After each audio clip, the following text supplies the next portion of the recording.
Your true wealth is your time and freedom. Money is just a tool for trading your time. It's a container to store your economic energy until you're ready to deploy it. But the whole world has been turned away from real money and has been fooled into using currency.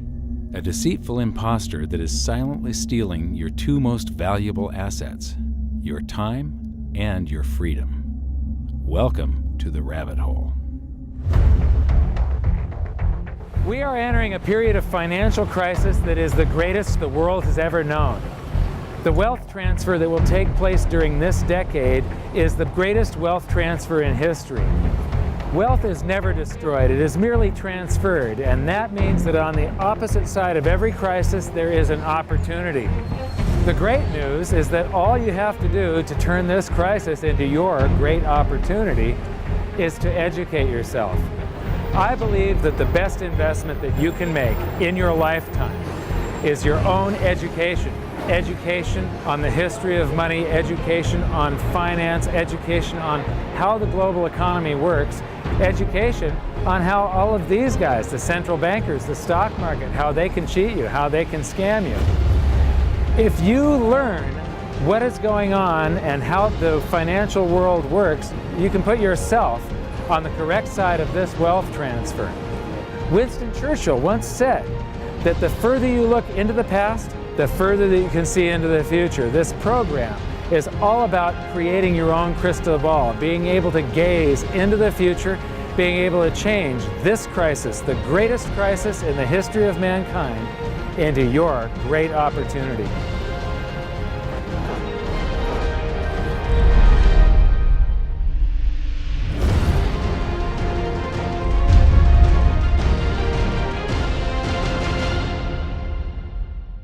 The hidden secrets of money, some of them are hidden in plain sight. They're like right in front of you. The way the monetary system works is something that isn't actually hidden away from all of us. It's out in the open, but it's complex and people just they can't see how it works. It's hard for them to imagine that we're living in such a hoax.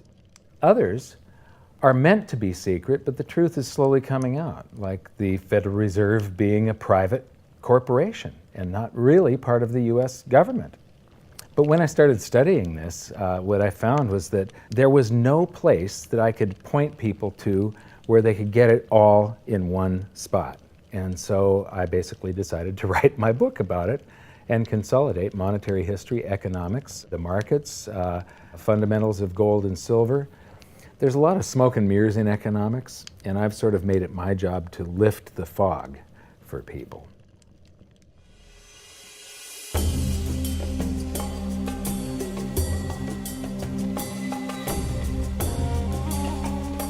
Welcome to Egypt. This is where it all began.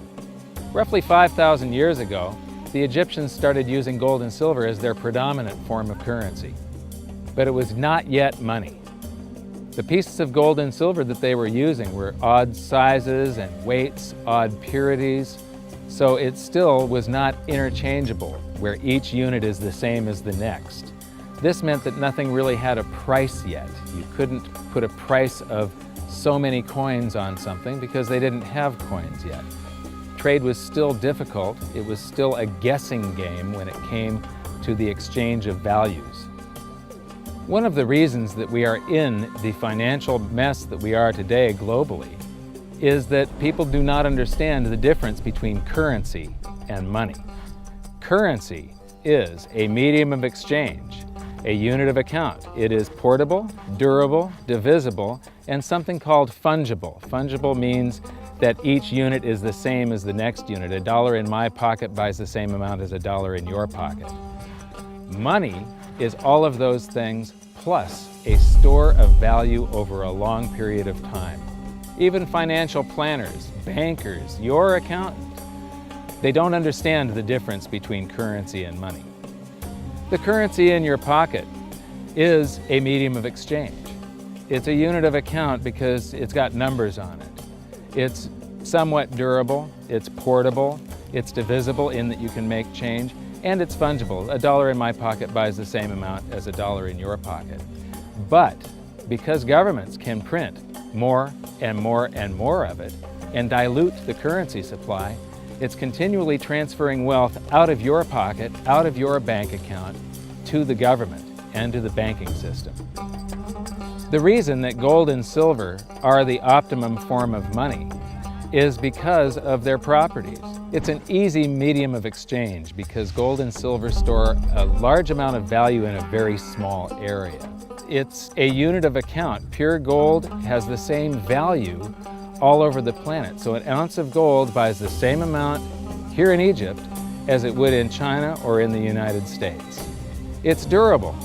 The same gold that Egyptians were using in trade 5,000 years ago is still here with us today. It does not corrode. It's divisible. You can make change with it. It's very portable.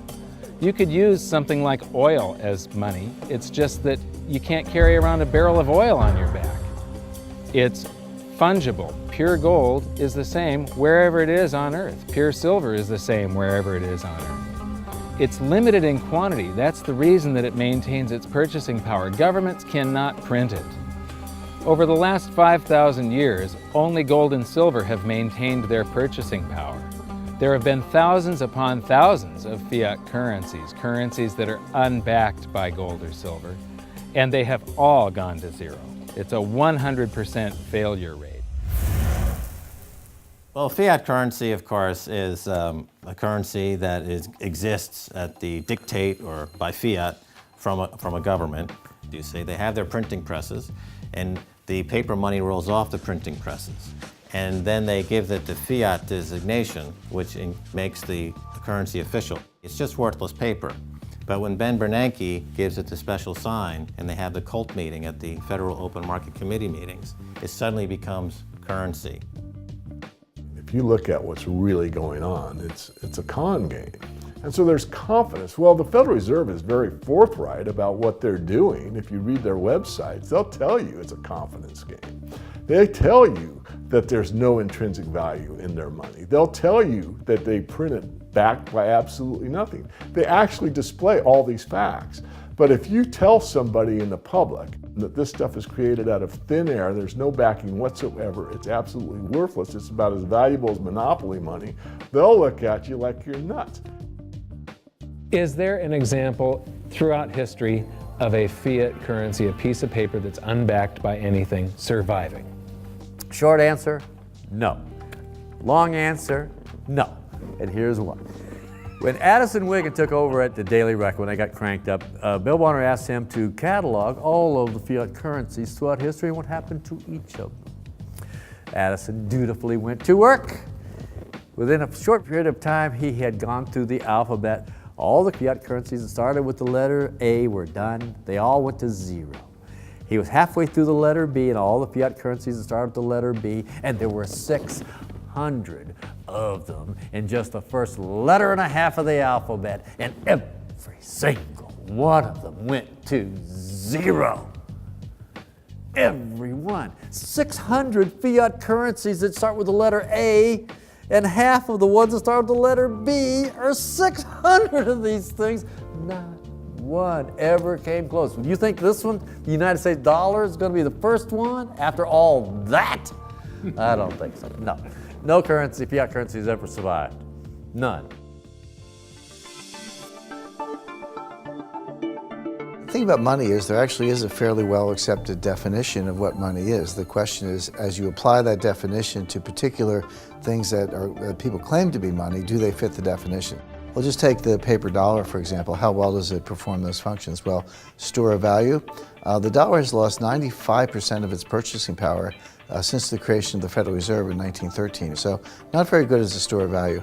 One of the things I do is just a way to get the audience's attention is I have a slide, and there are 3 pictures on the slide. One is a pile of monopoly money.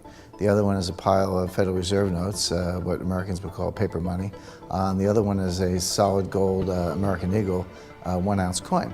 And the title of the slide is, which of these is not like the other? And if you know the show Sesame Street, or you have children who watch it. It's one of the favorite vignettes in Sesame Street. And what it really is a kind of IQ test for 5-year-olds. They're supposed to look at the 3 things and look at characteristics and find the one that's not like the other. Well, I've shown this slide to groups of Ivy League university professors, and I've also shown it to children, kind of 5 years old, my nieces and nephews and so forth. And when the professors look at it, they say, well, clearly the dollars are not like the others, because gold has no role as money, and monopoly money is junk, and the American dollar is a store of value, so that's not like the other. But the children look at it and they say, well, the gold coin is not like the other, because the other two are just piles of paper, and the gold coin is clearly something different. So my question to the audience is, who's smarter, a 5-year-old or an Ivy League professor? Before World War I, each note that a treasury issued would say that there have been deposited with the United States Treasury $20 in gold coin payable to the bearer upon demand. The money was in the vault. The currency was a note they gave you that was a claim check, only a claim check on the money, the same as if you go to the dry cleaners and you give them your shirt and they give you a claim check for your shirt. The value is that shirt at the dry cleaners, not the piece of paper that says that you own that shirt. So our currency that circulated was the paper US dollars, and they were claim checks on money. The next hidden secret is the difference between currency and money. Money must be a store of value and maintain its purchasing power over long periods of time. As we progress through this series, you'll learn that national currencies are really a tool used by the government and the financial sector to leech away your time and your freedom by stealing your purchasing power. So rather than storing your economic energy, currencies leak. Now compare that to the gold and silver the Egyptians were using. Like I started with, it still wasn't money because it wasn't interchangeable yet. But they were on the right track, as gold and silver have proven over thousands of years to be the ultimate store of value. Gold is only formed when a star explodes, a supernova, and it stays around forever. This is one of the properties that make it the ultimate money.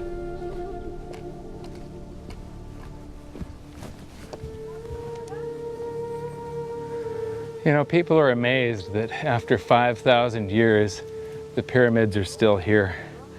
But what I'm more amazed at is that the currency that the people that built this were using, that currency, that gold and silver that they were using in trade on a daily basis, is still around today.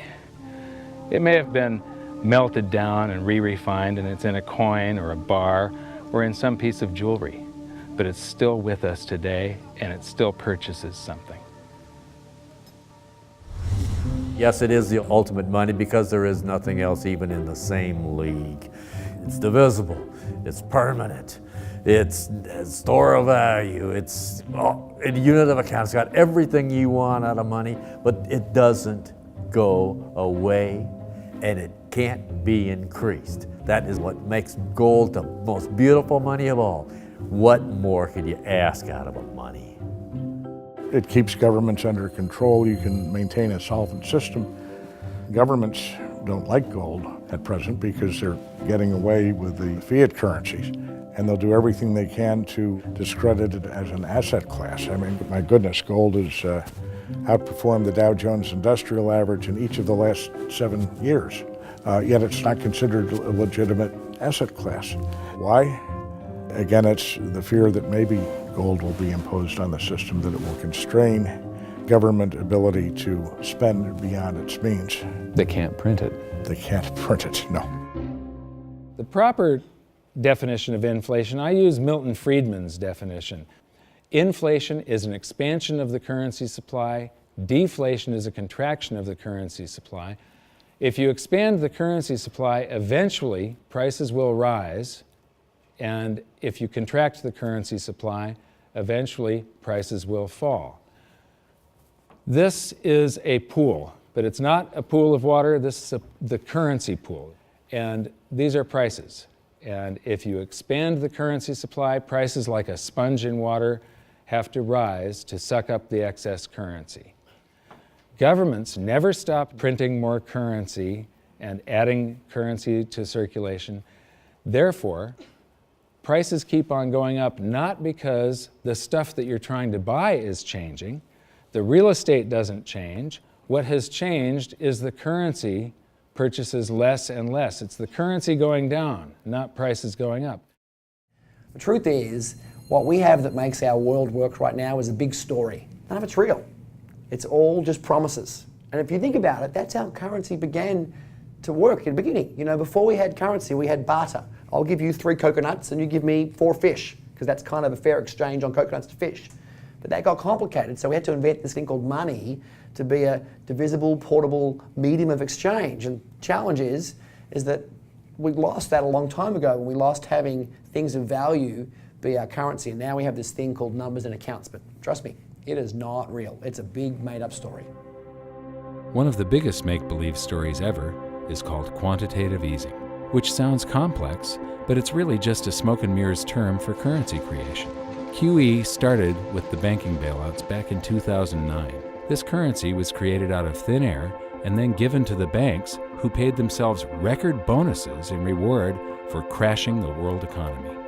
This is a global phenomenon, but all you have to remember for now is that whether it's QE bailouts or stimulus programs, these are all just voodoo, hocus-pocus terms for increased currency creation. I believe gold and silver will reassert themselves as money. And when they do, there just isn't enough, and their purchasing power is going to go up many, many, many times. Egypt is an amazing place. There's a franticness about it, and utter chaos, especially like the traffic. But when it comes to like all of the merchants that are trying to get every last dime out of you, you get fleeced to the point where you come back with an empty wallet. But you know what? They're amateurs compared to Wall Street. In the past several years, I've spoken in many countries about the crisis that's coming, and a lot of people think that they're going to be okay in their country, that it's only going to happen to the United States or maybe the United States in Europe. But what they don't realize is that this is a global phenomenon. I got to show you something here. This is base currency in the United States. This is the number of paper dollars that exist, basically. It took 200 years to go from no dollars in existence to 825 billion. And then we had the bailouts, and then we had QE1, quantitative easing 1, then QE2, and then we had QE3, and then QE4, and then soon we're going to have QE57 and QE382. And it isn't just here. This is what the Canadian currency supply looks like. This is Australia, South Africa, Russia. Now, this starts out in just the year 2001, and this is like 18 times more currency in existence in a little over a decade. Here's Singapore, same story. Look at that, since the crisis, just bam. India, China, every government on the planet is doing this insane deficit spending and expanding their currency supplies, doing bailouts. And history shows that there is no example of this turning out well. It is sometimes amazing that we haven't experienced more inflation than we have. If they keep expanding the money supply so vastly, why aren't our prices growing faster than they really are? And the answer is that a good chunk of the money that the Fed created has been shipped overseas. I remember early in my research, I heard this expression that the Americans have exported their inflation. I thought, what is that? How can you export your inflation? Put it in a box and send it out? What do you do? Well, now I understand. You export your inflation by simply sending all these dollars that you created to these other countries, and then they send you their refrigerators and their cars and whatever, their TV sets. So you get hardware, and they get little pieces of paper. It's a great deal for the American people for a while. For a while. Sooner or later, all of those pigeons come home to roost. When the time comes, as it looks like it's now coming, When the rest of the world is saying, we don't want to play this game anymore. Uncle Sam's dollars are just becoming worthless. There are too many of them. We've got to find something else other than American dollars.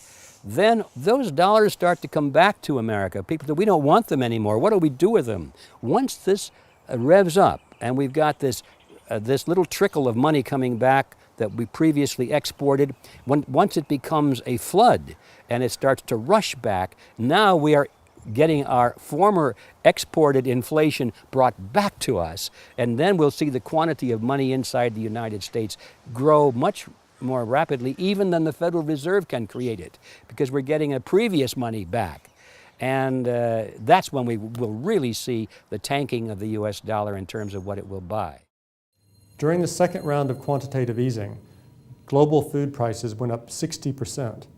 And this created a humanitarian disaster for the 2 billion people on Earth who live on less than $2 a day. These people were hungry to start with, they became hungrier, and some of them started overthrowing their governments in North Africa and around the Middle East. So quantitative easing was the spark that ignited the Arab Spring. So that's it. When you create money, you get some sort of inflation. It just depends on where the inflation goes.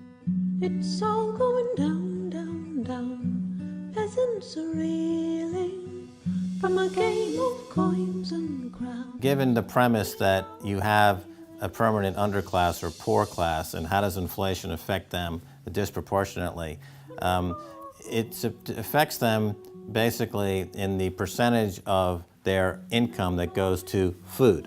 And we see this as a ratio, and we know that there are some danger points. For example, in Egypt recently, once that ratio got to 40% of income going to food and the price of food rising due to inflation, when it got to 40%, that's historically a point where people actually stage a revolution. That's exactly what we saw. The French Revolution, similarly, was all around the price of food getting to a certain critical point where people simply, the risk-reward for revolution was favorable toward revolution.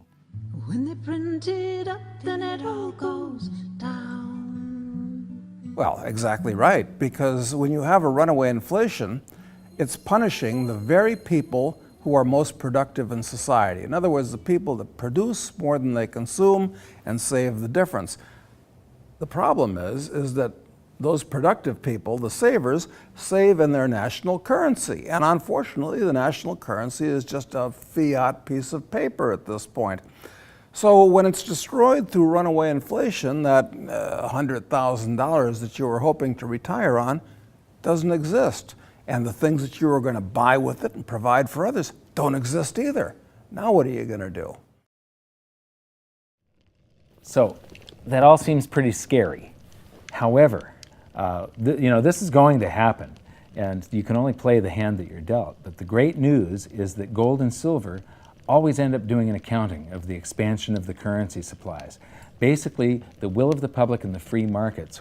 When governments do this kind of stuff to their currency supply, they debase it. Eventually it comes back in inflation. People sense the loss of their purchasing power. They rush back to gold and silver, and they bid the value of the gold and silver up in the country until it meets or exceeds the value of all the currency in circulation. This is a process that's been going on over and over again throughout history, except this time it's happening on a global scale. It has never before happened in all countries at once. And that means that this is the greatest wealth transfer in history. Therefore, it's the greatest opportunity in history, and it's not going to happen again in your lifetime. So now we've learned that your true wealth is your time and your freedom. Money is a trading tool that stores the economic energy that is your time and freedom, whereas currencies leak them away. Gold and silver are the ultimate money simply because of their properties. Fiat currencies are based solely on confidence and always return to their intrinsic value of zero. Governments don't like gold because it imposes restraint. Rising prices are a symptom of an expanding currency supply, and gold and silver always account for an expanding currency supply. So that's it for this episode. Join me next time as we begin to investigate how monetary history just repeats and repeats, and how gold and silver always win the battle between currency and money. Until then, my challenge to you is to stop calling currency money. It's a crucial first step towards setting your mind free of all this economic voodoo and changing your context. You can learn more by watching the bonus features on our website, and if you have any questions, you can post them there, and we'll answer some of your questions in future bonus features. So good luck, thanks for watching, and we'll see you next time.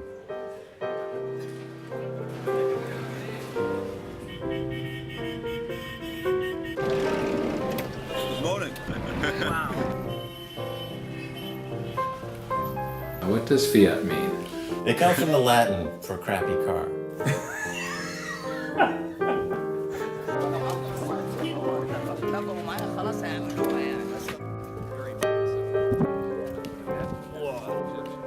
In the desert in a suit. My camel died. You're not too sure about that, are you? Huh?